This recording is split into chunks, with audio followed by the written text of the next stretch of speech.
मोरे and मेले machine. More and मेले machine जो है आप देखेंगे कि डीएफए का इसमें आज भी बड़ा रोल है। ठीक है, जैसे मैंने स्टार्ट में कहा था कि अगर आपको डीएफए आ गया तो आपको सारी ऑटोमेटा आ जाएगी। इन दोनों मशीन्स में भी डीएफए का बहुत रोल है। डिफरेंस डीएफए से क्या है इसमें कि इस वहाँ पे होती थी सिर्फ इनपुट अल्फाबेट्स होते थे। इस तरह से हम या तो ए बी की फॉर्म में या 0 1 की फॉर्म में। आज यहाँ पे इनपुट अल्फाबेट के साथ आ जाएंगे आउटपुट अल्फाबेट्स भी। ठीक है, इसमें डिफरेंस ये है कि इसमें आउटपुट अल्फाबेट्स भी आ जाते हैं। फॉर एग्जाम्पल हम कहते हैं 0 और 1, ये आउटपुट अल्फाबेट्स हैं। यानी हमें अब एक स्टेट से स्टार्ट स्टेट से अगर हम ए ले रहे हैं एज अ इनपुट तो आउटपुट क्या प्रोड्यूस कर रहे हैं वो भी साथ लिखना पड़ेगा। ठीक है, कि आउटपुट क्या प्रोड्यूस हो रही है। इसे हम यूज कहाँ पे करते हैं? इसे हम यूज करते हैं कि अगर हमने चेक करना हो कि फॉर एग्जांपल BAA जो है वो हमारे पास एक इनपुट में कितनी दफा पेयर हुआ है, तो हम कहते हैं कि फॉर एग्जांपल 0 0 0 0 BAA कंप्लीट हो गया ए, 0 0 0 0 BAA कंप्लीट हो गया ए। तो जितने आउटपुट में 1 है उतनी दफा इनपुट में क्या आया है BAA। ये इस तरह के लिए यूज हो सकता है। ठीक है, ये मशीन जहाँ पे भी आपको इनपुट के साथ आउटपुट चाहिए होती है उसके लिए आप इसे यूज कर सकते हैं। जैसे इनपुट अल्फाबेट हमारे ए बी के साथ 0 1 भी हो सकते हैं और आउटपुट भी 0 1 हो सकती है। जैसे आप कॉम्प्लीमेंट लेते हैं, ठीक है, इसके सबसे बड़ी एग्जांपल जो है वो कॉम्प्लीमेंट में इसका यूज है, जिसमें हम कहते हैं कि अगर इनपुट 0 1 0 है तो आउटपुट क्या होगी 1 0 1। ठीक है, यानी जब हम 0 इनपुट लेंगे तो आउटपुट प्रोड्यूस करेंगे 1, जब हम 1 इनपुट लेंगे तो आउटपुट क्या देंगे 0, फिर हम 0 इनपुट लेंगे तो आउटपुट क्या होगी 1। तो ये हमारे पास इनपुट और आउटपुट दोनों पे काम कर रहा है। तो इस तरह की मशीन्स बनाने के लिए हम यूज कर सकते हैं मोरे एंड मेले मशीन, जिसमें इनपुट के साथ साथ क्या होती है आउटपुट होती है। ठीक है, तो इसमें इनपुट के साथ साथ हमारे पास आउटपुट भी प्रोड्यूस होगी। अब दोनों में डिफरेंस क्या है दोनों मशीन्स में? वैसे तो दोनों इक्विवेलेंट है, मतलब एक जैसा काम करती हैं दोनों मशीन्स, फिर इनमें डिफरेंस क्या है? सिर्फ और सिर्फ इनके स्ट्रक्चर में थोड़ा सा डिफरेंस है। वो क्या डिफरेंस है कि मोरे मशीन में हम जो आउटपुट है वो स्टेट के अंदर लिखते हैं। ठीक है, हम स्टेट के अंदर कि फॉर एग्जांपल हमने जब ए प्रोड्यूस किया है तो उसके नतीजे में 1 प्रोड्यूस हुआ है या 0। ठीक है, ये हम स्टेट के अंदर लिखेंगे। तो अगर हम स्टेट के अंदर लिखेंगे तो वो हमारे पास क्या कहलाएगी Moore machine. Moore machine state के अंदर लिखते हैं आउटपुट। और इसमें देखें पहले आप वर्ड इनपुट देते हैं, देन आप उसकी आउटपुट प्रोड्यूस करते हैं स्टेट के अंदर जाके। ठीक है, यानी ए अल्फाबेट लेके आप जिस स्टेट में पहुंचे हैं उसकी आउटपुट क्या है। ठीक है, उसकी आउटपुट क्या है। अब ये अगर आपकी स्टार्ट स्टेट है इसकी भी कोई आउटपुट होगी 0 या 1। ठीक है, इसमें डिफरेंस है कि जब आप स्टार्ट करते हैं तो आपने इनपुट कोई भी नहीं ली लेकिन आउटपुट एक प्रोड्यूस हो गई है 0। ठीक है, एक एक्स्ट्रा आउटपुट प्रोड्यूस होती है किस मशीन के अंदर? मोरे मशीन के अंदर।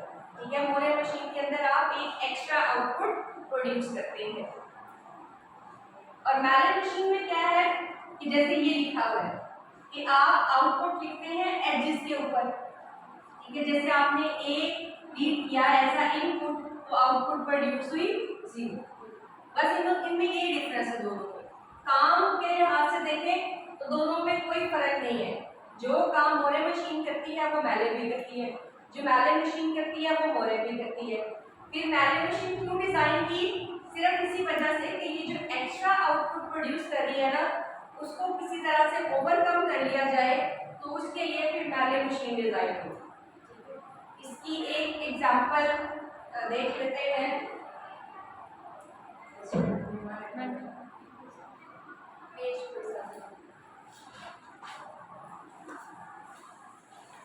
तो हम इसे सबसे पहले एज अ काउंटर मशीन देखते हैं कि एज अ काउंटर मशीन कि Moore machine as a counter कैसे काम करती है।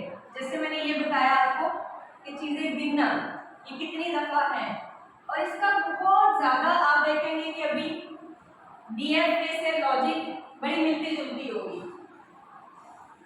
अब अल्फाबेट्स, इनपुट अल्फाबेट्स हमें गिवन है ए और बी, आउटपुट अल्फाबेट्स है 0 और 1, और जब बी डबल ए कंप्लीट हो जाएगा तो क्या प्रोड्यूस होगा 1, अदरवाइज क्या प्रोड्यूस होगा 0। तो जैसे ही हमने स्टार्ट किया, ठीक है, अक्सर इन मशीन्स में हम स्टार्टिंग के लिए ये वाला साइन भी यूज करते हैं, ये स्टार्ट स्टेट है, और हम स्टार्ट स्टेट पे हैं, क्या बी डबल ए प्रोड्यूस हो चुका होगा? नहीं, अभी तो प्रोड्यूस नहीं हुआ बी डबल ए, तो आउटपुट क्या होगी 0, ठीक है 0। जिस तरह हम डीएफए में जो हमारे पास लॉजिक होती थी ना, वर्ड जिसके ऊपर हम काम करते थे कि ए डबल बी आना चाहिए, तो ए डबल बी हमारा जो था बीच में वो कॉन्स्टेंट होता था, उसे हम क्या रखते थे एच के ऊपर, उसे हम एच पे रखते थे, उसे लूप में नहीं जाने देते थे। तो इसी तरह हमारा यहाँ पे कॉन्स्टेंट किसके ऊपर है? बी डबल ए के ऊपर। तो बी डबल ए को हम क्या रखेंगे एच के ऊपर, ताकि हमें पता चले हमने बी लिया, हम इस स्टेट पे पहुंच गए, बेशक आप स्टेट्स के नाम भी रख लें, यहाँ उससे भी फर्क नहीं पड़ता, Q1 और 0, ठीक है, स्टेट का नाम Q1 और उसके आउटपुट क्या है 0। देन हम पहुंच गए स्टेट 2 के ऊपर, Q2 इसका नाम रख लिया। क्या यहाँ तक पहुंचते हुए बी डबल ए कंप्लीट हो गया है? नहीं हुआ, तो आउटपुट क्या होगी 0। देन हम मूव किया, हमने बी के बाद ए लिया, सिर्फ और सिर्फ सबसे पहले हम स्मॉलेस्ट अल्फाबेट को देख रहे हैं। क्या Q3 में पहुंच गए? क्या यहाँ तक पहुंचते बी डबल ए कंप्लीट हो गया? नहीं, अभी बी ए हुआ है, तो आउटपुट क्या होनी चाहिए 0। फिर हमने एक और लिया ए, हम पहुंच गए Q4 के ऊपर, क्या यहाँ तक पहुंचते बी डबल ए कंप्लीट हो गया? यस, आउटपुट क्या होनी चाहिए 1। तो ये हमारा काउंट करेगा। अब हमने सिर्फ इतना ही डिजाइन करना, क्योंकि यहाँ पे देखें तो वर्ड तो कुछ भी आ सकता था, ठीक है, स्ट्रिंग या इनपुट तो कोई भी कॉम्बिनेशन हो सकता है ए और बी का, ठीक है, तो वो सारे कॉम्बिनेशन एक्चुअली इस मशीन के ऊपर चलने चाहिए। जैसे हमें कॉम्बिनेशन दे दिया जाता है डबल ए, अब ऐसा नहीं कि ये मशीन हमारी को बना ही ना सके, बनाए लेकिन आउटपुट प्रोड्यूस करे 0 0, क्योंकि इसमें एक दफा भी बी डबल ए नहीं है। तो हमने जब स्टार्ट किया ए की एच मिसिंग है ना, यहाँ से ए की एच हम ऐसी स्टेट से जोड़ेंगे जो 0 तो आउटपुट दे, लेकिन नेक्स्ट बी डबल ए लेने पे 1 आउटपुट प्रोड्यूस करे, बी डबल ए लेने पे 1 आउटपुट प्रोड्यूस करे। तो ऐसी कौन सी स्टेट है जो ये सेल्फ Q1 से ए Q1 पे रखेंगे, ठीक है, क्योंकि नेक्स्ट बी डबल ए पे हमें 1 चाहिए, लेकिन अगर हम गलती से इसको यहाँ पे जोड़ देते हैं ए को, तो क्या होगा कि ए 3 ए आने पे क्या आ जाएगा 1, जबकि हमारी मशीन 3 ए को तो काउंट ही नहीं कर रही। हमें ऐसी स्टेट के साथ जोड़ना है जो बी डबल ए आने पे 1 दे, ठीक है, तो हम ए को यही रखेंगे कि आप जितने मर्जी ए लें, 4 लें, 5 लें, 10 लें, 20 लें या 100 लें, क्या होगा कि आउटपुट क्या रहेगी हमेशा 0 ही रहेगी। जैसे ही आप बी डबल ए कंप्लीट करेंगे आउटपुट क्या हो जाएगी 1 हो जाएगी।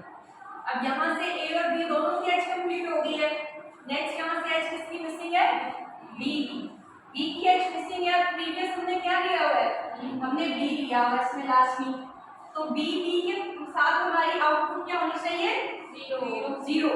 लेकिन अगर इसके साथ आगे कोई 2 ए तो आउटपुट क्या हो जाए 1। तो इसका मतलब है Q2 से B ऐसी स्टेट से जोड़ना है कि आगे हमें क्या रिक्वायर्ड है डबल ए। तो वो कौन सी स्टेट है ये सेल्फ, यानी Q2 से B Q2 पे ही रहेगा ताकि आगे सिर्फ 2A आए और क्या हो जाए 1। अगर हम इसको यहाँ जोड़ेंगे तो प्रॉब्लम क्या आएगा कि B के बाद 2A भी लिया है लेकिन आउटपुट क्या होगी 0, यानी B डबल ए आ भी जाएगा लेकिन आउटपुट में 1 नहीं आएगा, ठीक है, तो वो काउंट नहीं हो सकेगा। तो दैट्स व्हाई हमें सिर्फ ये चेक करना है। पहले हम इसको इस तरह से देखते होते थे कि B डबल ए आए तो एक्सेप्ट हो, ठीक है, कि यहाँ से B डबल ए आना लाजमी है कि B ऐसी स्टेट से जोड़ना है कि आगे आपको रिक्वायर्ड है 2A, इसको हम फाइनल लिख देते DFA। अब इसको इसी तरह से है कि B डबल ए आए तो ऐसी स्टेट पे पहुंचना है जहां पे 1 आउटपुट आ रही। नेक्स्ट हम यहाँ पर पहुंच गए, H किसकी मिसिंग है B की, प्रीवियस क्या लेके आए होंगे BA, यहाँ तक पहुंचते हुए BA लास्ट में लिया होगा। अब इसको B डबल ए बनाने के लिए किस चीज की जरूरत है डबल ए की, तो डबल ए कौन सी स्टेट दे रही है Q2। इसका मतलब है यहाँ से अगर B आ जाता है तो B डबल ए बनाने के लिए हमें क्या चाहिए Q2 पे वापस, Q3 से हम B को वापस भेज देंगे ताकि B डबल ए कंप्लीट करके देन 1 प्रोड्यूस करे, B डबल ए कंप्लीट करके फिर 1 प्रोड्यूस करे, ठीक है। अब यहाँ पे पहुंच के H किसकी मिसिंग है दोनों की A और B की। अब DFA में तो हम ऐसे करते थे कि B डबल ए आ गया, अब आगे जो मर्जी आए कोई प्रॉब्लम नहीं, क्या लगा दे लूप लगा दे, जो मर्जी आता है कोई इशू नहीं है, ठीक है।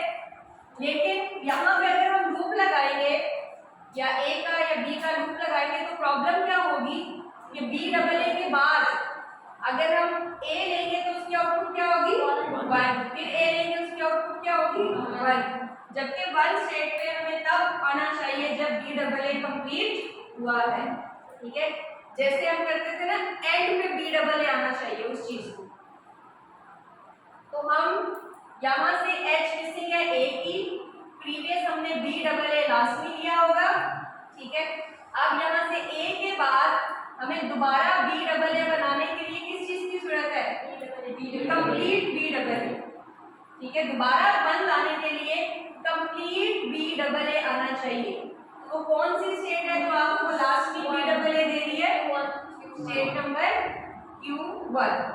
तो यहाँ से A को हम वापस भेज देंगे, ठीक है, कि वापस जाए और फिर अगर सिंगल भी लेते हैं तो आउटपुट 0 रहेगी, एक A लेते हैं तो 0 रहेगी। जैसे ही आप B डबल ए कंप्लीट करेंगे तो आउटपुट क्या हो जाएगी 1। फिर अगेन अगर हम H यहाँ से कंप्लीट करते हैं B की, तो अब हमें B डबल ए बनाने के लिए किस चीज की जरूरत है डबल ए, वो कौन सी स्टेट दे रही है Q2। तो हम यहाँ से B की H को वापस भेज देंगे और ताकि B डबल ए कंप्लीट करके क्या है 1। कोई ऐसी स्टेट जिसके एजेस अभी तक कंप्लीट ना हुए हो, सबके कंप्लीट, एक दफा वेरीफाई कर लेते हैं A B double A B A B, ठीक है, ये हमारा इनपुट है और इसके अगेंस्ट चेक करते हैं कि आउटपुट क्या है। स्टार्ट किया जब हमने स्टार्ट किया और हम Q1 पे हैं, अभी हमने कोई भी इनपुट अल्फाबेट नहीं लिया, तो Q1 पे आउटपुट क्या आई 0। देन Q1 से हमने A लिया लूप में, आउटपुट क्या आई 0। देन हमने Q1 से B लिया, B लेके हम पहुंचे Q2 पे, Q2 क्या आउटपुट दे रही है 0। Q2 से हमने B लिया तो हम Q2 पे ही हैं, Q2 क्या आउटपुट दे रही है 0। Q2 से अगेन हमने B लिया तो हम Q2 पे ही हैं, आउटपुट क्या आ रही है 0। देन हमने वहां से A लिया तो हम पहुंच गए Q3 पे, आउटपुट क्या आ रही है 0। Q3 से A लिया Q4 पे पहुंच गए, आउटपुट क्या है 1। अगेन हमने Q4 से B लिया, हम पहुंच गए Q2 पे, आउटपुट क्या है 0। देन यहाँ से A लिया Q3 पे, आउटपुट अगेन 0। यहाँ से B लिया Q2 पे, आउटपुट अगेन 0। तो इनपुट खत्म हो गई। जैसे ही आपकी इनपुट खत्म हो जाएगी, आप जिस भी स्टेट पे हैं आपने वहीं पे क्या कर देना है, स्टॉप। इसमें ऐसा नहीं है कि एट द एंड आपको फाइनल पे पहुंचना है, क्योंकि इसमें आप वर्ड को एक्सेप्ट या रिजेक्ट नहीं कर रहे, बल्कि स्ट्रिंग के अगेंस्ट आउटपुट प्रोड्यूस कर रहे हैं। ठीक है, स्ट्रिंग के अगेंस्ट आउटपुट प्रोड्यूस कर रहे हैं। तो जहां आपकी इनपुट स्ट्रिंग एंड हुई वहीं पे आपका वर्ड क्या हो जाएगा, स्टॉप हो जाएगा। ठीक है, तो इसमें कितने बी डबल ए थे, और आउटपुट में कितने बी डबल ए हैं, एक।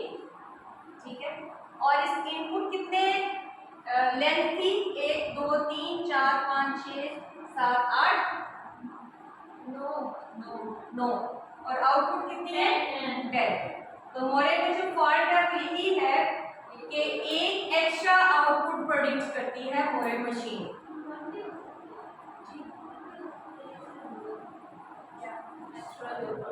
वो डिपेंड कर रहा होता है हमारी लॉजिक पे, मोस्टली वो 0 ही होती है। हाँ, अब इसी चीज को कवर करने के लिए फिर मैले मशीन बनाई गई कि ये एक्स्ट्रा जो आउटपुट है ना वो किसी तरह से हैंडल हो जाए। ये नोट करना कर लिया। अगर इसी को कन्वर्ट करें हम मैले मशीन में, तो हम किस तरह से कन्वर्ट करेंगे। हमने जो आउटपुट है वो कहां पे लिख देनी है, एजेस पे। ठीक है, अच्छा साथ में आपको कन्वर्ट भी कर देती हूँ, साथ में आपको टॉपिक आपका जो है वो कवर हो जाएगा इसमें, मोरे टू मैले कन्वर्जन। मोरे टू मैले कन्वर्जन एक्चुअल में ये थ्योरम है। थ्योरम क्या है कि मोरे एंड मैले machines prove that more and मैले मशीन्स आर इक्विवेलेंट। इक्विवेलेंट का मतलब है कि क्या दोनों एक जैसा काम करती हैं। प्रूव दैट मोरे एंड मैले मशीन्स आर इक्विवेलेंट। तो हम प्रूव कैसे करते हैं इस चीज का, हम एक मोरे मशीन लेके उसकी एक इनपुट लेके उसकी आउटपुट प्रोड्यूस करते हैं, जैसे हमने अभी की इनपुट के अगेंस्ट आउटपुट। देन हम इस मोरे मशीन को कन्वर्ट कर देते हैं मैले में। देन हम अगेन वही इनपुट लेते हैं। ठीक है, वही इनपुट लेके आउटपुट प्रोड्यूस करते हैं और चेक करते हैं कि क्या दोनों का रिजल्ट सेम है, सिर्फ ignoring the one extra output. जो एक्स्ट्रा प्रोड्यूस होते हैं उसको इग्नोर करके क्या बाकी सेम है। अगर सेम है तो देन हम फिर रिवर्स करते हैं। रिवर्स कैसे करते हैं, एक मैले मशीन लेते हैं, उसकी इनपुट पे एक आउटपुट प्रोड्यूस करते हैं, फिर उसको कन्वर्ट करते हैं मोरे मशीन में, उसकी इनपुट पे आउटपुट प्रोड्यूस करते हैं, फिर उन दोनों को भी मैच करते हैं। और अगर दोनों का रिजल्ट सेम आता है तो हम कहते हैं yes these both are equivalent. यानी अगर दोनों वाइस वर्सा काम कर रही हैं एक दूसरे में कन्वर्ट होके, तो इसका मतलब है दोनों ठीक है। तो इसको कन्वर्ट कैसे करना है, मोरे टू मैले कन्वर्शन बहुत आसान है। कैसे, जो आउटपुट होती है वो हमने कहां पे कर देनी होती है, एजेस पे। अब यहाँ पे Q1 के ऊपर आउटपुट क्या है 0। एजेस पे कैसे ले जानी है, Q1 की तरफ जो एजेस आ रहे हैं ना इनकमिंग, ये आउटपुट वहां चली जाएगी। देखिए हम A लेके 0 प्रोड्यूस कर रहे हैं ना, हम A लेके 0 प्रोड्यूस कर रहे हैं, हम B के साथ तो ये वाला 0 प्रोड्यूस नहीं कर रहे ना। ठीक है, तो Q1 के अंदर जो आउटपुट लिखी है वो आउटपुट इसके इनकमिंग एजेस पे चली जाएगी। इनकमिंग एजेस के ऊपर चली जाएगी, इनकमिंग एजेस पे चली, ये भी इनकमिंग है और ये इनकमिंग है। Q2 के ऊपर इनकमिंग एजेस कितने हैं, 1 2 3 4, और इसके अंदर आउटपुट क्या है 0। ये आउटपुट भी हमारी कहां पे चली जाएगी, इस एज पे चलेगी, इस एज पे चलेगी, इस एज पे चलेगी और इस वाले एज पे भी चलेगी। जो इसकी तरफ आ रहे थे ना उन सब के ऊपर चलेगी और अंदर से खत्म हो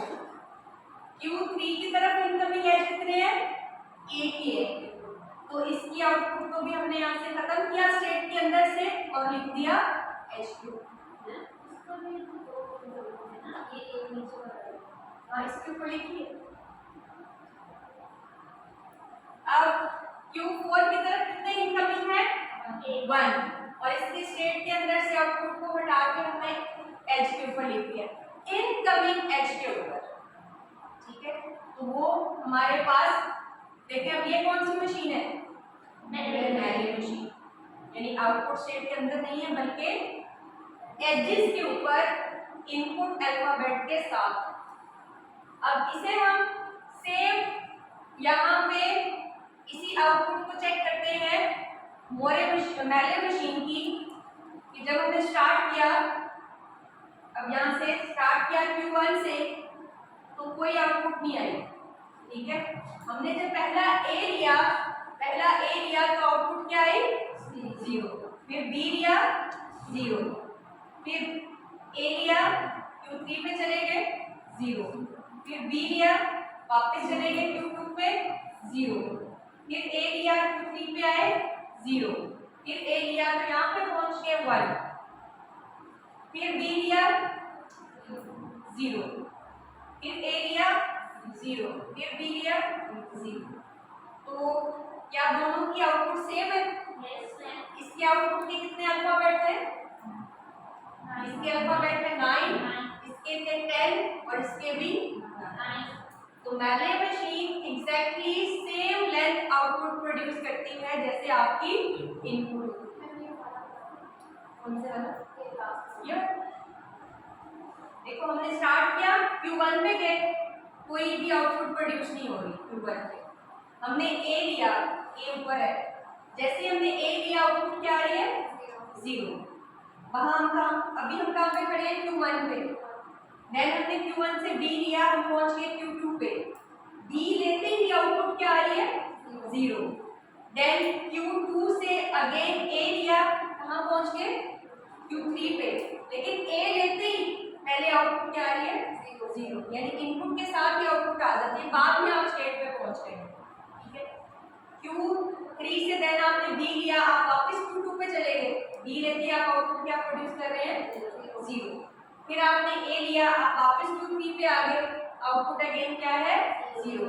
Q3 से आपने अगेन ए लिया, आप Q4 पे आ रहे हैं, आउटपुट क्या दे रहे हैं? 1। ठीक है, तो ये ऐसे कंप्लीट, जैसे इनपुट खत्म हो गया आउटपुट क्या होगी? मुझे ये काउंटर मशीन है, ये जो है वो वर्ड की एक्सेप्टेंस या रिजेक्टेंस के लिए नहीं है, ये है Moore and Mealy machine as a counter machine. और दूसरी ये काम करती है एज अ कॉम्प्लीमेंट। मैंने आपको बताया इनका बहुत बड़ा रोल है एज अ कॉम्प्लीमेंट। और हमारा जो सीपीयू का ALU है वो काम ही कॉम्प्लीमेंट पे करता है ज्यादा। अब कॉम्प्लीमेंट अगर हमने मशीन बनानी हो तो देखिए कितनी आसान है। स्टार्ट किया, इनपुट 1 है तो आउटपुट 0, इनपुट 0 है तो आउटपुट 1। देखिए, और ये चीज चलती जाएगी, इनपुट 1 है तो आउटपुट 0, इनपुट 0 है तो आउटपुट 1। कॉम्प्लीमेंट मशीन का, ठीक है, जो मर्जी वर्ड दे देते हैं 0 1 0 0 1 0। ये इनपुट दिया, जैसे हमने स्टार्ट किया सबसे पहले इनपुट क्या है? आउटपुट क्या आएगी? इनपुट क्या है? आउटपुट क्या आएगी? इनपुट आउटपुट, इनपुट क्या है? आउटपुट 0 1 क्या है? हाँ, अब इसको कन्वर्ट करते हैं। ठीक है, इनको कन्वर्ट करना होता है मोरे टू मैले। अब ये तो बड़ा आसान था, मोरे से मैले में कन्वर्ट करना तो बहुत आसान था, यानी आप स्टेट के अंदर जो आउटपुट लिखिए और वो ए की आउटपुट होती थी, उसको आप इनकमिंग एजेस पे लगा देते थे। अब इसकी कन्वर्जन है थोड़ी सी डिफिकल्ट, यानी इसको आपने मोरे में कन्वर्ट करना है तो थोड़ा सा डिफिकल्ट होता है। क्यों? अब जो आउटपुट है ना वो 0 भी है और 1 भी है। अब अंदर क्या लिखें? 0 लिखेंगे 1, ये प्रॉब्लम आ जाता है। ठीक है, तो इसमें फिर हम कैसे कन्वर्ट करते हैं? इसमें हम कन्वर्ट करते हैं, हम Q1 की 2 कॉपीज बना लेते हैं, एक Q1 0 के साथ और एक Q1 1 के साथ, क्योंकि हमने लिखनी तो अंदर एक ही चीज है, या 0 या 1, हम दोनों तो लिख नहीं सकते। तो अगर मैले मशीन इस तरह की है तो उसकी मोरे मशीन में हमने Q1 की 2 बना लेनी है कॉपीज, ठीक है, एक 0 वाली और एक 1 वाली, ठीक है। अब यहाँ पे हमने ये चेक करना है कि जब हम 1 लेते हैं तो आउटपुट क्या प्रोड्यूस करते हैं, 0। जब हम 1 लेते हैं तो आउटपुट क्या प्रोड्यूस करते हैं, 0। यानी अगर हम यहाँ से 1 लिया है हमने, इनपुट तो 1 होगी ना, 1 लिया है तो आउटपुट क्या प्रोड्यूस होगी, 0, ठीक है। और अगर हमने 0 लिया है, ठीक है, तो आउटपुट क्या प्रोड्यूस होनी चाहिए, 1। यानी 0 के अगेंस्ट में हमें यहाँ पे मूव करना है और 1 के अगेंस्ट में हमें यहाँ, ठीक है। अगेन हमने इनके लूप्स भी लगाने हैं, ठीक है। अभी तो है ना कि 0 लिया देन 1 लिया, 0 लिया 1 लिया, ठीक है। अगर 1 के बाद अगेन 1 लेना है तो रास्ता ही नहीं है, तो क्या हो जाएगा इसका लूप, कि जितने बार से 1 लेते जाओ आउटपुट क्या होगी, 0 0, 1 के अगेंस्ट में 0 0 0, जैसे आपने पहला 0 लिया क्या आ जाएगा 1, फिर आपने अगेन 0 लेना है तो यहाँ पे क्या हो जाएगा 0 का। तो ये हमारे पास कन्वर्ट, इसकी हमेशा क्या बनती है, 2 कॉपीज, ये दोनों स्टार्टिंग स्टेज से, हाँ जी, यहाँ से भी स्टार्ट कर सकते हैं और इसको यहाँ से भी स्टार्ट कर सकते हैं।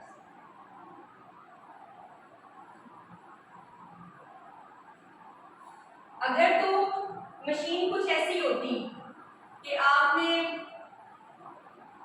ए के अगेंस्ट 0 लिया हुआ है और यहाँ से भी किसी एज से बी के अगेंस्ट 0 आ रहा है, ठीक है, अगर तो ऐसे को कन्वर्ट करना होता, फिर तो सिंपली था कि हम इन 2 एजेस के आउटपुट जो कि सेम है, जो इसकी तरफ आ रहे हैं, उनको हम क्या कर देते हैं, अंदर देते।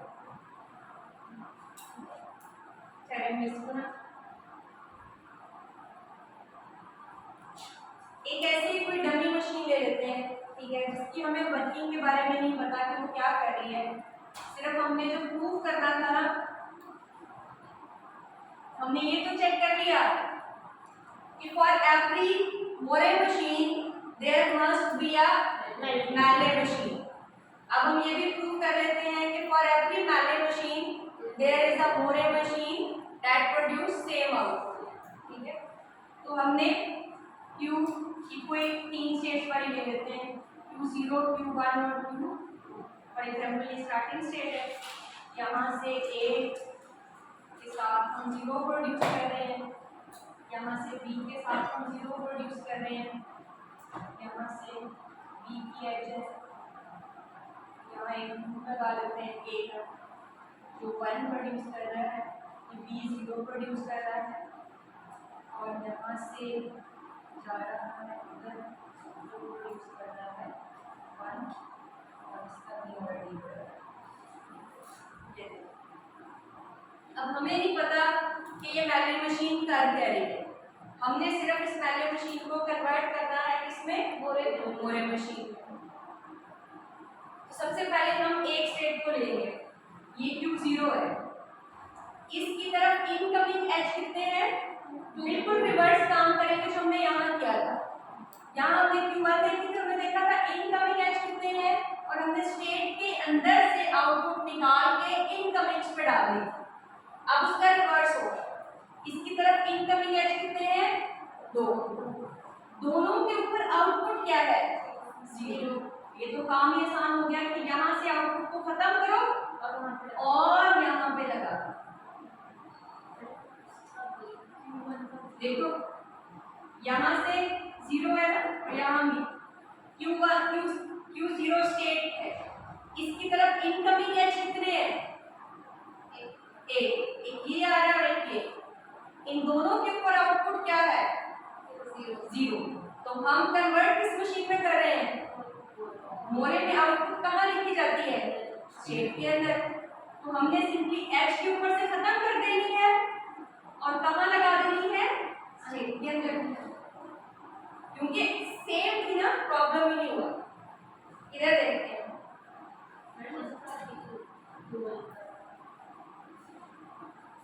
Q1 का B किधर है?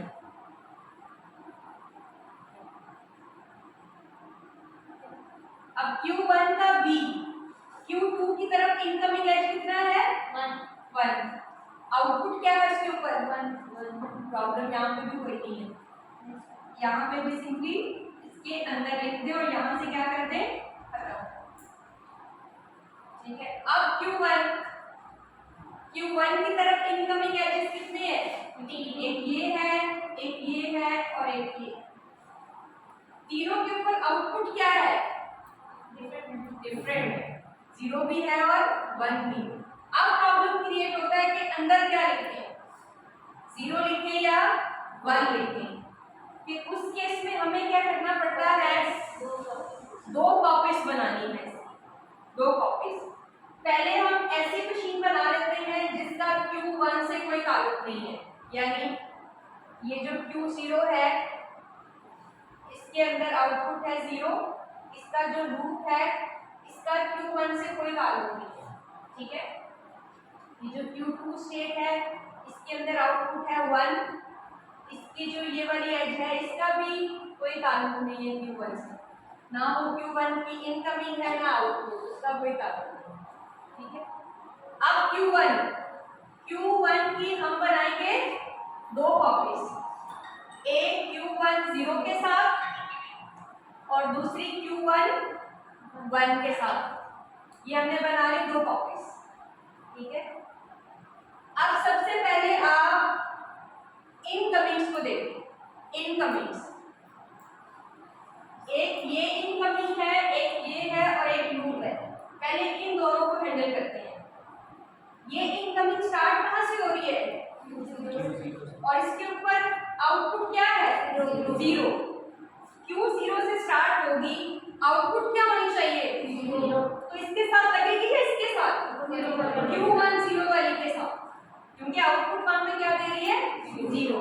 तो Q0 से जो B है वो इसके साथ कनेक्ट होगा, ना कि इसके साथ, क्योंकि आउटपुट क्या प्रोड्यूस कर रहा है, 0। ये इनकमिंग को हैंडल हो गई। ठीक है, दूसरी इनकमिंग Q2 से स्टार्ट हो रही है और आउटपुट क्या प्रोड्यूस कर रही है, 1। तो ये किसके साथ लगेगी, इसके साथ। Q2 से स्टार्ट हो रही है और आउटपुट क्या प्रोड्यूस हो रही है, 1। और ये एज कौन सी है, एक ये इनकमिंग हो गई। लूप क्या प्रोड्यूस कर रहा है, 1। लूप क्या प्रोड्यूस कर रहा है, 1। तो लूप इस पे लगेगा, इस पे लगेगा, 1 वाली के साथ लगेगा। चलिए, ये लूप भी हैंडल हो गया, यानी तीनों इनकमिंग्स हैंडल हो गए। अब आउटगोइंग्स देखें। ये आउटगोइंग यहाँ से किस पे जा रही है, Q2 पे। ये भी आउटगोइंग है, लूप भी। ठीक है, अब जो आउटगोइंग्स है ना, वो ऐसा नहीं है कि वो इससे निकलेगी इससे नहीं निकलेगी, वो दोनों से होंगी। वो कैसे, देखें आप यहाँ से B लेके तब भी तो आप इस तरफ को जा रहे थे ना, अभी भी आपको B लेके इस तरफ का रास्ता होना चाहिए ना रास्ता। पहले आप Q1 से आके दोबारा वापस भी जा रहे थे, अभी भी आपका Q1 से आके दोबारा वापसी का रास्ता इधर से भी होना चाहिए और इधर से भी। ठीक है, तो जो इनकमिंग्स है वो तो अपनी अपनी आउटपुट वाली स्टेट से लग जाएंगी, लेकिन जो आउटगोइंग्स है वो दोनों स्टेट से इक्वली होगी, दोनों से। यानी आउटगोइंग क्या हो रही है, सबसे पहले Q1 से D की एज जा रही है Q2 पे। इसका हमने देखना नहीं क्योंकि इसके आउटपुट को हमने हैंडल कर लिया हुआ है। आउटपुट सिर्फ इनकमिंग्स वाले की देखी जाती है। Q1 से D की एज कहाँ जा रही है, Q2 पे। तो इस Q1 से भी B की एज जाएगी और इस Q1 से भी B की एज जाएगी। ठीक है, ये हमने किसी एक के साथ क्यों नहीं लगाई, क्योंकि पहले हम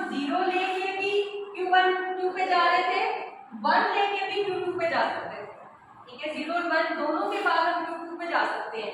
अगर हम किसी एक से लगाएंगे और एक से नहीं लगाएंगे तो फिर वो आगे यहाँ से B के बाद मैंने किधर जाना है पता नहीं चलेगा, ठीक है। और प्लस दूसरा, इसके भी A और B कंप्लीट होने चाहिए, इसके भी A और B कंप्लीट होने चाहिए। अब इसका B तो कंप्लीट है, इसका A Q1 A, अब इसका जो A है ना वो देखें, आप Q0 से B लेके पहले क्या A ले सकते थे, Q0 से B लेके ये लूप तो ले सकते थे, ठीक है। ये लूप लेकिन प्रोड्यूस क्या कर रहा है 1, तो आपने इसका A जो कनेक्ट करना है वो कहाँ पे करना है Q1 इसके ऊपर, ताकि आप B लेके क्या ले सको A, जो आप पहले B लेके A ले सकते हो। इसका मतलब है लूप के ऊपर आउटपुट क्या है वो तो उसके ऊपर लूप लग जाएगा, ठीक है। लेकिन जिसके ऊपर लूप नहीं लगा वहां से भी एक एज स्टेट पे जाएगा। कोई अल्फाबेट ले लेते हैं, A B A B A। सबसे पहले इसे मोरे मशीन के ऊपर चेक करते हैं कि इसकी आउटपुट क्या है। जब हमने स्टार्ट किया ये मोरे मशीन पे, हम Q0 पे खड़े हैं, आउटपुट क्या है 0, अभी हमने कोई अल्फाबेट रीड नहीं किया।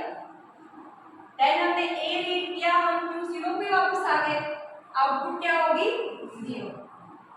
वहां से हमने B रीड किया, आउटपुट क्या है 0। देन हमने A का लूप लिया, आउटपुट क्या आई 1। देन हमने B लिया 1, आउटपुट क्या आई 1। यहाँ से A लेके वापस किया, आउटपुट क्या आई 1। ये हमारी इनपुट के अगेंस्ट आउटपुट है किसकी, मोरे मशीन की, हाँ मेले मशीन को हमने कन्वर्ट कर ली, कन्वर्ट किए बगैर वाली भी कटनी चाहिए। तो नेक्स्ट हम इसी को प्रोड्यूस करते हैं। अच्छा, जब हमने कन्वर्ट कर ली तो फिर ये भी आएंगे एक्स्ट्रा,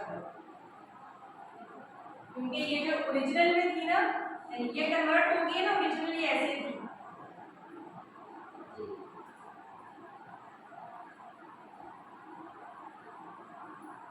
ये ओरिजिनल ऐसे थी, ये ओरिजिनल मोरे मशीन मेले मशीन।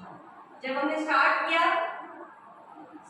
तो कोई आउटपुट नहीं है Q0 पे, हमने A लिया तो आउटपुट क्या आई 0। देन हमने B लिया तो 0, देन हमने A लिया 1, देन हमने B लिया 1, देन A लिया 1, ठीक है। आप इसी को मोरे मशीन में चलाते हैं। जब हमने स्टार्ट किया तो आउटपुट क्या है 0, अभी कोई भी इनपुट अल्फाबेट नहीं लिया। देन हमने A लिया, आउटपुट क्या आई 0। देन B लिया, आउटपुट क्या है 0। देन A लिया, आउटपुट क्या है 1। देन D लिया, आउटपुट क्या है 1। देन A लिया, आउटपुट क्या है 1। क्या मोरे को मैले टू मोरे कन्वर्जन के बाद दोनों की आउटपुट सेम है, इग्नोरिंग द एक्स्ट्रा बिट? इसका मतलब है बोथ मशीन्स आर इक्विवेलेंट, एक जैसा काम करती हैं अगर हम इस एक्स्ट्रा बिट को इग्नोर करें। यानी अभी एक इनका यूज पढ़ा हमने कि ये इंक्रीमेंटल मशीन्स के तो काउंटर मशीन्स के तौर पे काम करती है चीजों को गिनने के लिए, फिर ये कॉम्प्लीमेंट के तौर पे काम करती है। तीसरा जो इनका यूज है वो है as a counter machine, as a counter. पहला काउंटर वाला क्या? पहला था काउंटिंग, ये हाँ काउंटिंग हो गया, कॉम्प्लीमेंट हो गया, और incremental machines. Increment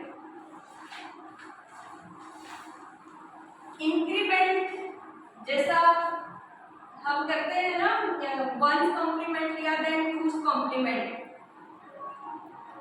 once complement तो हमने यहाँ पे लिया कि 1 को 0 में कन्वर्ट कर देना, 0 को 1 में। टूस कॉम्प्लीमेंट क्या होता है?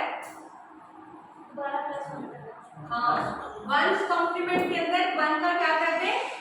इंक्रीमेंट करते हैं, ठीक है। तो वो क्या बन जाता है? टूस कॉम्प्लीमेंट हो जाता है।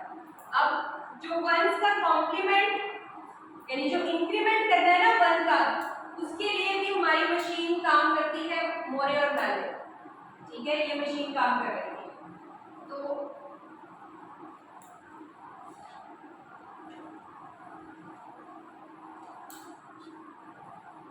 जैसे बाइनरी में अगर हम अपनी मशीन को बाइनरी में 13 की बाइनरी देंगे ना, तो ये मशीन हमें क्या कन्वर्ट करके देगी, 14 की बाइनरी आती है ना। तो ये हम कंप्यूटर साइंस के अच्छी भर्ती में ये टेबल सीखते हैं।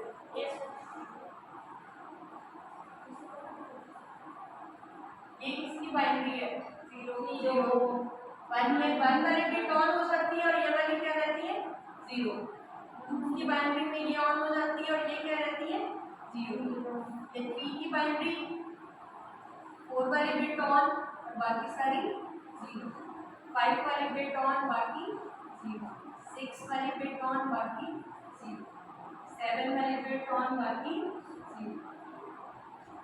1 7 1 भी ऑन होगा, 1 भी ऑन, यस 1 भी ऑन, और ये 8, ठीक है, और ये 9, ठीक है, ये इधर देख सकते हैं 2 3 4 6 7 8। अगर हम अपनी मशीन को ये वाली बाइनरी देंगे तो मशीन को ये प्रोड्यूस करना चाहिए। अगर हम मशीन को ये बाइनरी देंगे तो उसे ये प्रोड्यूस करना चाहिए। ठीक है, सबसे पहले अब मशीन इस तरह से इनपुट लेना शुरू करेगी। ठीक है, जब हमने 0 दिया और मशीन ने उस पहले 0 को 1 कर दिया, पहले 0 को क्या कर रहा है 1। ठीक है, देखिए पहली बिट तो हमेशा मशीन चेंज करेगी। देखिए आप उसे 0 देंगे तो उसे 1 करना चाहिए, 1 देंगे तो 0, 0 देंगे तो 1, 1 देंगे तो 0, 0 देंगे तो 1। पहली बिट हमेशा मशीन क्या करेगी चेंज। तो देखिए स्टार्टिंग तो हमारी यहीं से हो जाती है कि अगर हम Q0 को 1 दे रहे हैं तो ये आउटपुट क्या देगी 0, और अगर हम इसे 0 दे रहे हैं तो आउटपुट क्या देगी 1। पहली बिट तो हमेशा ऐसे चेंज होगी। स्टार्ट कर रहे हैं 1 दे रहे हैं तो 0, 0 दे रहे हैं तो 1 पहले। अब नेक्स्ट बिट के ऊपर क्या हो रहा है, अगर हमने पहली बिट को 0 से 1 कर लिया है तो आगे जो इनपुट है सेम वो आउटपुट है। क्यों? क्योंकि जो इंक्रीमेंट होना था ना वो यहीं पे हो गया, जो 1 का इंक्रीमेंट होना था ना वो पहली बिट में ही हो गया। अब इसको आगे भी चेक कर लेते हैं। अगर हमने पहली बिट को 0 से 1 किया तो आगे 1 है तो 1, 0 है तो 0, 0 है तो 0। देखो सेम इनपुट में सेम आउटपुट जा रहा है। कहीं और चेक कर लेते हैं। ये पहली 0 को जब हमने 1 किया आगे 0, 0 1 1 सेम जा रहा है, कोई चेंज नहीं आएगा। क्यों? क्योंकि इंक्रीमेंट चेंज हो गया। आप कहीं और चेक कर लें, इधर 5 6 नहीं हो रहा, ठीक है, वो 1 से 0 हुआ है, यानी बिट ऑफ हुई है, ऑन नहीं हुई। ओके, जब बिट ऑन होगी ना तब ये पैटर्न है। ऑन होने का मतलब है कि 1 यहीं पे ऐड हो गया है, 16 था तो 1 ऐड होकर 17 हो गया, 1 यहीं ऐड हो गया, आगे चेंज करने की जरूरत नहीं है। देखो 0 से 1 को चेक करो, ये 0 से 1 हुआ, आगे क्या है सेम। ये 0 से 1 हुआ, आगे क्या है सेम। क्यों? क्योंकि मुझे इंक्रीमेंट होना था ना वो पहले पॉइंट पे हो गया। तो इसका मतलब है जब आप 0 को 1 करते हैं तो आप जिस भी स्टेट में जाएंगे, फॉर एग्जांपल Q1 पे, तो आगे आपकी इनपुट अगर 0 आ रही है तो आउटपुट भी क्या होगी 0। इनपुट अगर 1 आ रही है तो आउटपुट भी क्या होगी 1, क्योंकि आपका इंक्रीमेंट इसी स्टेज पे हो चुका है। इंक्रीमेंट हो गया, आगे आपको इनपुट पे आउटपुट को क्या रखना है सेम रखना है। ठीक है, अब दूसरी चीज, अगर हम 1 से 0 करते हैं, अगर हमने किसी बिट को 1 से 0 किया तो फिर क्या हो रहा है, नेक्स्ट अगली की बिट क्या होगी 1, नहीं 0 से 1 हो गई, 0 से 1, और आगे क्या है सेम। इस बिट को हमने 1 से 0 किया, नेक्स्ट आने वाली बिट अगर 1 है तो वो भी 0 हो जाएगी। अब देखें हमने 1 वाली ऑफ की, 2 वाली भी ऑफ की, 4 वाली इससे क्या हुआ, 4 वाली ऑन करने से क्या हुआ, जो 3 हमने खुद ऑफ किए थे ना वो भी कवर हुए, +1 एक्स्ट्रा भी, +1 इंक्रीमेंट वाला भी कवर हुआ। इसमें देखें जब हमने 1 को 0 किया दैट्स मीन कि हमने बिट को क्या कर दिया, ऑफ कर दिया। कौन सी बिट, पहली, यानी एक हम पीछे चले गए, लेकिन अगली की बिट क्या हो गई है, ऑन हो गई है। तो इसका मतलब है इस बिट की वैल्यू क्या है, 2। एक इसने वो कवर किया जो हमने खुद ऑफ किया था, +1 इसने इंक्रीमेंट वाला कवर किया, और आगे वैल्यूज क्या है, सेम। दूसरे लफ्जों में आप देखें जब आप 1 को 0 कर रहे हैं तो आपने हर आने वाले 1 को 0 ही करना है, लेकिन पहले 0 को आपने क्या कर देना है, 1। तो आपने जितने 1 0 किए होंगे वो सारे कवर हो जाते हैं, +1 एक्स्ट्रा भी कवर हो जाता है। ये देखिए कहीं पे देखें जहां पे आप ये 7 1 को 0 किया, नेक्स्ट सारे आने वाले 1 0 ही करो, 1 आ रहा है 0, 1 आ रहा है 0, लेकिन नेक्स्ट जैसे ही 0 आएगा उसको क्या कर देना है, 1। अब आपने कितने बिट ऑफ किए हैं, 3, यानी 4 5 6 और 1 7 बिट आपने ऑफ किए, लेकिन अगले आने वाला जब ऑन किया तो उसकी वैल्यू क्या है, 8। तो उसने ये 7 भी कवर किए और साथ 1 एक्स्ट्रा भी कवर कर दिए, ठीक है। दैट्स मीन जब हम 1 को कर रहे हैं 0 तो जितने भी 1 आएंगे सारे क्या होंगे, 0। 1 आ रहे हैं 0, 1 आ रहे हैं 0 होते जाएंगे, सारी बिट हम ऑफ करते जाएंगे अनटिल कि हमें कोई ऐसी बिट नहीं मिल जाती जिसको हम 0 से क्या कर दें, 1। जब हम किसी बिट को 0 से 1 करेंगे तो नेक्स्ट हमारे पास जो आउटपुट है वो क्या रहेगी, सेम। नेक्स्ट को सेम रहेगी। जैसे देखिए बाइनरी 13 की लिखते हैं, 8 के बाद यहाँ क्या होता है, 16। 13 की बाइनरी क्या होगा,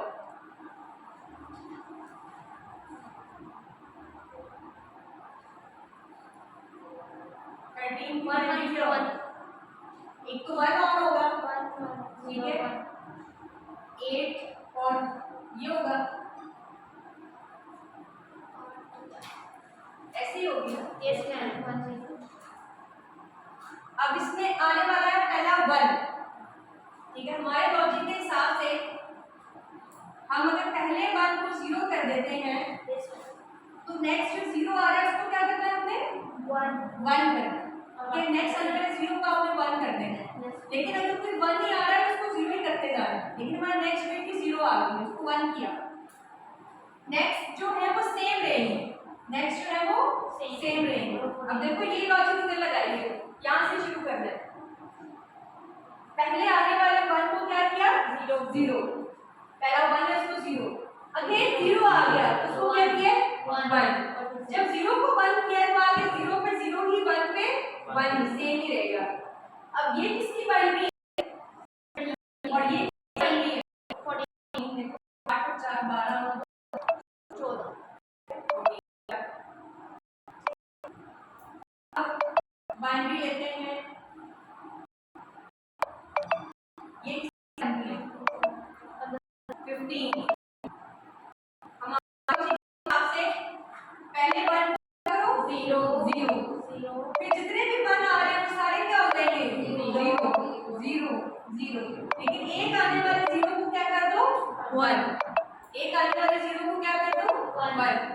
अब ये किसकी बाइनरी है, 16, ये वाली 15, और ये किसकी बाइनरी है, 16।